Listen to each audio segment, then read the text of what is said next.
kabar kalian hari ini? Baik kan? Alhamdulillah. Kalau puasanya lancar kan? Alhamdulillah. Di kesempatan kali ini, Bunda akan mengajak kalian untuk mendengar cerita atau kisah tentang perjalanan Nabi Ibrahim mencari keberadaan Tuhan. Bagaimana? Sudah siap belum?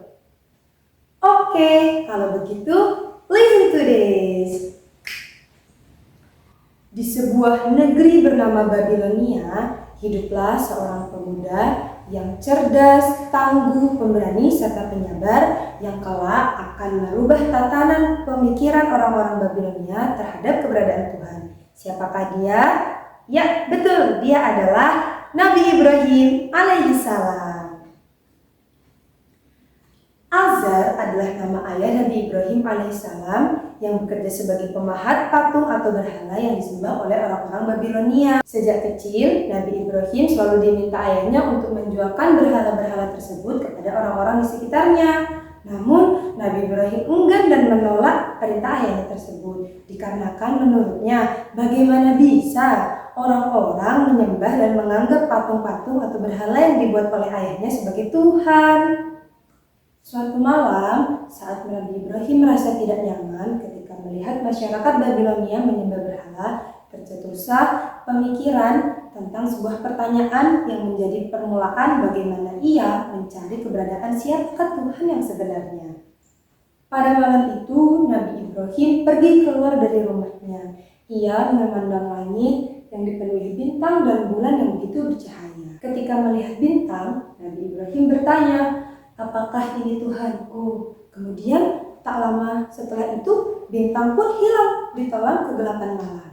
Lalu ketika melihat bulan yang lebih terang sinarnya daripada bintang, Nabi Ibrahim kembali bertanya, "Apakah ini Tuhanku?" Tak lama setelah itu datang pagi dan bulan pun hilang lalu pergi.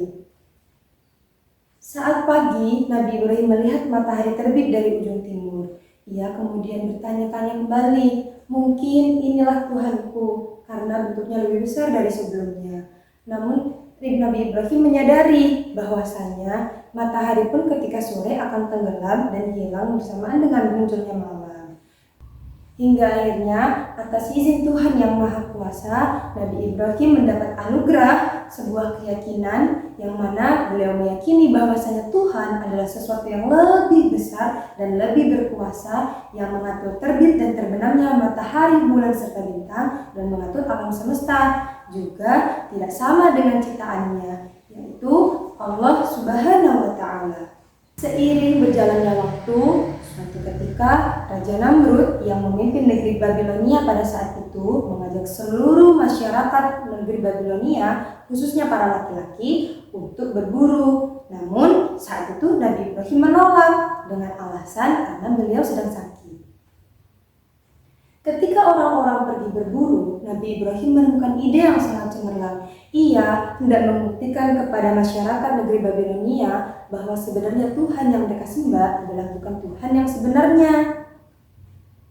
Nabi Ibrahim pergi pulang ke rumahnya, membawa sebuah kapak, lalu pergi ke tempat di mana orang-orang melakukan persembahyangan menghadap berhala-berhala yang dijadikan sebagai Tuhan. Dihancurkanlah berhala-berhala itu dan hanya disisakan satu saja yang paling besar.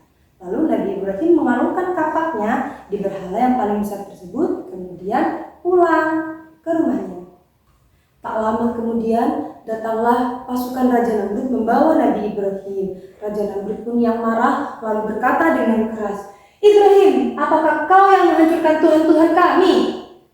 Lalu Nabi Ibrahim pun menjawab, "Maafkan hamba Raja, bukan hamba yang menghancurkannya. Cobalah tanyakan pada berhala yang paling besar di sana. Bukankah di lehernya terdapat kapak? Mungkin dia yang melakukannya."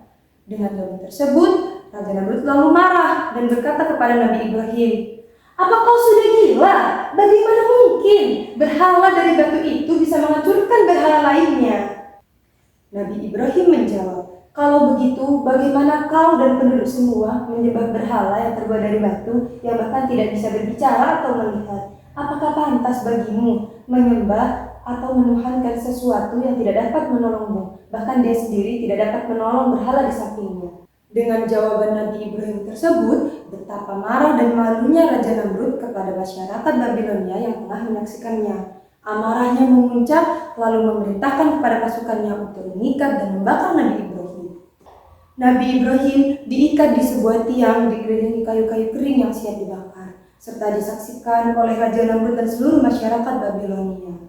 Kemudian Raja Namrud berkata, "Rasakan kau Ibrahim, hari ini tidak ada Tuhan yang menolongmu."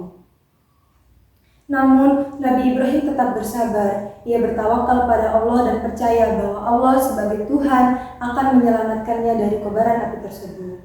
Nabi Ibrahim berdoa kepada Allah, "Hasbunallah ni'mal wakil, cukuplah bagi kami Allah sebagai penolong, dan Allah adalah sebaik-baiknya pelindung."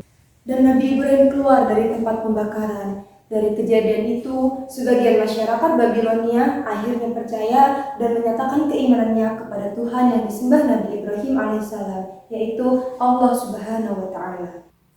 Nah, dari kisah perjalanan tentang Nabi Ibrahim yang mencari keberadaan Tuhan, kita dapat mempelajari bahwa satu-satunya Tuhan ialah Allah Subhanahu wa Ta'ala, yang mana Dia akan menolong hamba-hambanya yang beriman serta bersabar akan setiap cobaan. Di samping itu, pelajaran lain yang kita bisa ambil adalah keteguhan hati dan keberanian diri untuk mengatakan kebenaran meskipun orang lain tidak menyukainya, serta kesabaran dan ketabahan hati dan tidak ikut-ikutan kepada sesuatu yang salah seperti yang dilakukan Raja Namrud dan orang-orang Babilonia. Alhamdulillah, Bunda sudah menceritakan kepada kalian kisah dari perjalanan Nabi Ibrahim alaihissalam mencari keberadaan Tuhan, yang mana dari kisah tersebut kita dapat mengambil banyak hikmah dan pelajaran. Mungkin itu saja yang bisa Bunda ceritakan. Sampai jumpa di kesempatan lainnya. Assalamualaikum warahmatullahi wabarakatuh.